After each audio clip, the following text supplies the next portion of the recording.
Bienvenue sur votre plateforme de formation. Donc, vous êtes toujours dans le cadre de ce module de recherche documentaire et veille concurrentielle. Donc, nous allons notamment essayer d'aborder le dernier axe, à savoir notamment la mise sur pied de la veille documentaire. Donc, cette veille documentaire va être cruciale à chaque fois qu'on parlera de système d'information marketing, mais on a aussi beaucoup insisté sur la maîtrise ou sur l'importance en tout cas de maîtriser la démarche de la recherche documentaire, en sachant bien sûr qu'il ne saurait y avoir d'approche de recherche documentaire ou il ne saurait y avoir de logique de veille marketing ou de veille concurrentielle sans intégration, notamment la méthodologie de recherche documentaire. Donc, la méthodologie de recherche documentaire va être cruciale à la fois pour les aspects académiques, mais aussi et surtout notamment dans la logique business. Alors, sur cette base, on va poser rapidement quelques logiques. Donc, quand on parle notamment de la mise sur pied d'une veille documentaire, l'optique, c'est qu'au fur et à mesure, notamment que les recherches vont avancer, il va être important de mettre en place notamment une logique d'automatisation. Donc, on va essayer notamment de systématiser la collecte de ces données documentaires. Et ça va permettre notamment d'être alerté, par exemple, de l'existence de nouvelles publications dans un domaine particulier ou encore de relancer une recherche par rapport à des sources spécifiques. Donc, l'optique, ce serait de faire en sorte que l'utilisateur puisse recevoir des messages provenant de différents outils, d'accord, de paramétrer sa veille. Donc, selon le cas, les messages sont reçus dans son courriel et il y aura notamment un compte d'agrégateur de son choix. Alors, ces aspects notamment s'appuient tout simplement sur la logique de l'agrégation de flux, d'accord. Donc, aujourd'hui, notamment, quand on parle de veille documentaire, on peut directement parler de la question de l'agrégation de flux. Alors, l'agrégation de flux va permettre notamment de poser une logique basique par rapport à de l'e-veille. Donc, quand on parle d'e-veille, c'est tout simplement la veille informationnelle sur Internet. Donc, comme on l'a dit, on est à une époque où on ne peut pas ignorer le potentiel, notamment des technologies de l'information et de la communication, et particulièrement d'Internet, en matière de veille. Donc, l'optique, ce sera tout simplement d'avoir une activité continue, en grande partie itérative, visant à une surveillance active de l'environnement technologique, commercial, pour en anticiper les évolutions. Donc, on va dire effectivement dans cette logique, la veille va être un processus continu et dynamique, faisant l'objet d'une mise à disposition personnalisée et périodique de données ou d'informations qui vont être traitées selon une finalité propre au destinataire, c'est-à-dire vous en l'occurrence, et faisant appel à une expertise en rapport avec le sujet ou la nature de l'information collectée. Donc l'idée ici, c'est tout simplement de pouvoir combiner aujourd'hui, d'accord, une approche pull et une approche push. La méthode pull va poser effectivement d'aller ou va impliquer d'aller chercher l'information. Donc la méthode push va notamment faire en sorte que l'information vienne au veilleur et ça via ce qu'on appelle les agrégateurs de flux, comme on l'a évoqué un peu plus tôt. Donc on a ce qu'on appelle les agrégateurs de flux RSS. Alors, à partir de là, quand on parle de la notion de processus, c'est très important de garder en tête que c'est certainement la notion la plus importante quand on parle de veille. Le processus étant bien sûr le séquencement logique d'un ensemble d'actions qui vont permettre d'aboutir à un résultat, donc avec les inputs et les outputs.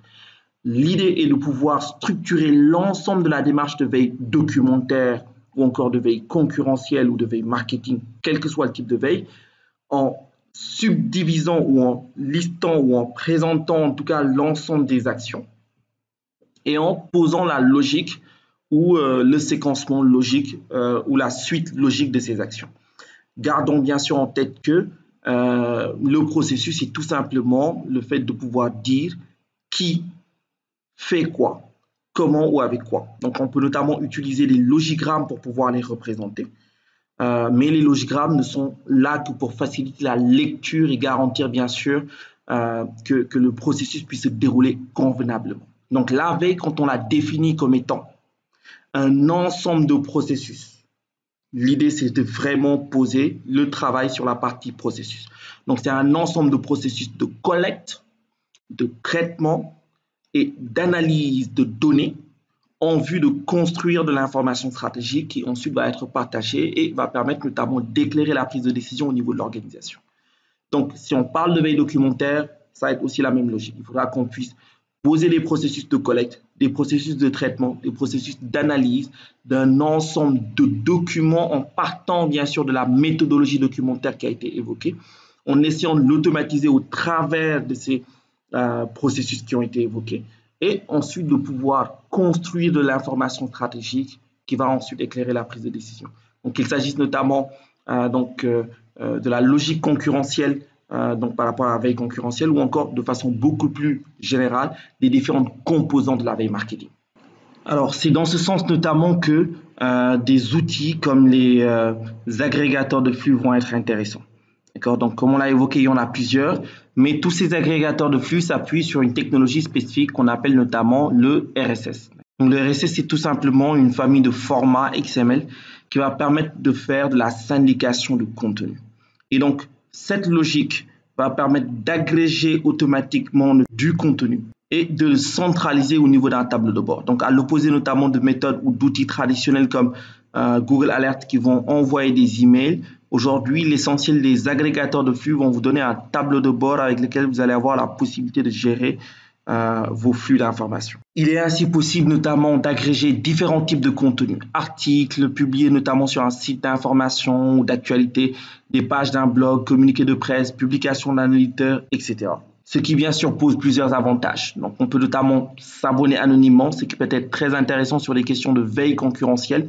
Il n'y a pas de spam parce qu'encore une fois avec ces outils, on a un tableau de bord donc on ne reçoit pas d'emails, donc pas de mélange non plus avec les emails, le désabonnement aussi est aisé et c'est accessible de n'importe quel type de périphérique. Alors maintenant qu'on a posé cette base par rapport à la veille documentaire, on va essayer d'évoquer les fondements notamment de la veille marketing en sachant que quand on parle notamment de veille marketing, on va inclure les pratiques de veille concurrentielle. Alors donc si on évoque la veille marketing et qu'on la définit comme étant la recherche, le traitement et la diffusion, en vue de leur exploitation, de renseignements relatifs au marché, on englobe différentes pratiques.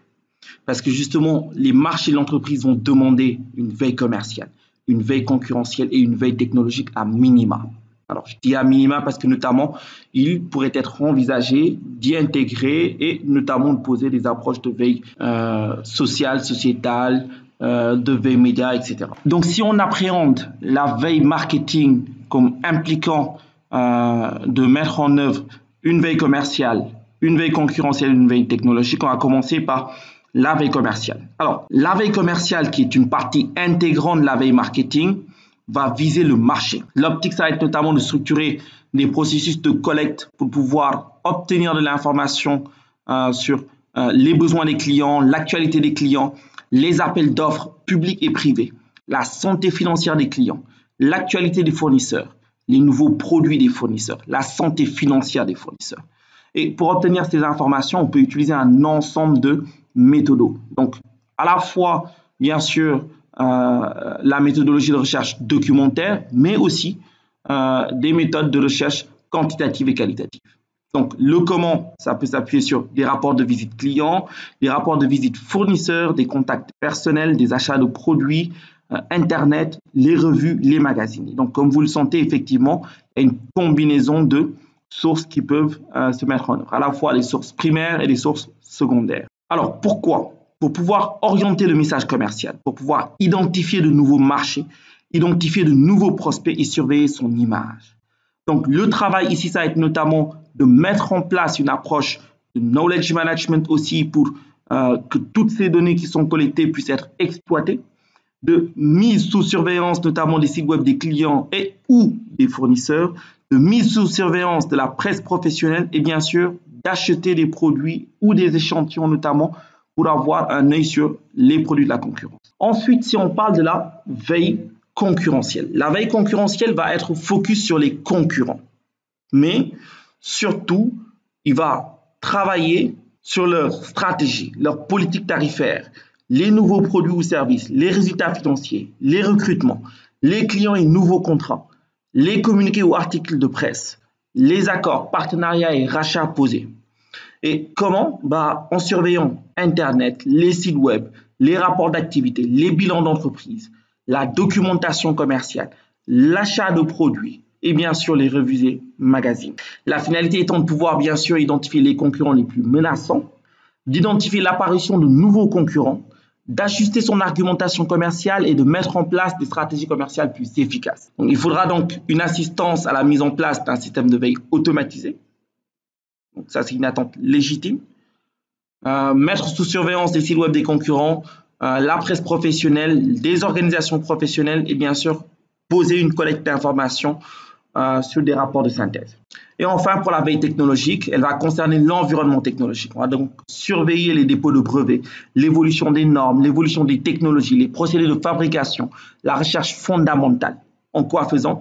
En regardant notamment les banques de données de brevets, la littérature scientifique, les thèses, les organes de normalisation, les rapports scientifiques, pour pouvoir détecter les technologies de substitution à nos propres produits, détecter les niches technologiques, surveiller l'activité innovante des concurrents, valoriser la recherche et le développement, orienter la recherche et le développement et bien sûr orienter la recherche de partenaires technologiques.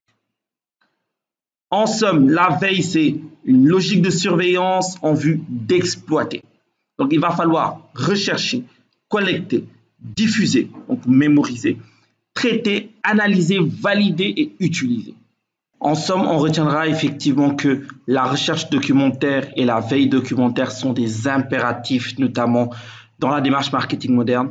Aujourd'hui, quand on parle de système d'information marketing, il va forcément falloir mettre en œuvre une logique de recherche documentaire, de veille documentaire. Et on ne peut pas aussi parler de système d'information marketing sans parler de veille marketing, donc forcément de veille commerciale, de veille technologique et de veille concurrentielle. Donc ce sera tout notamment dans le cadre de ce module donc de recherche documentaire et veille concurrentielle. Donc je vous remercie pour votre attention et vous donne rendez-vous pour une prochaine session.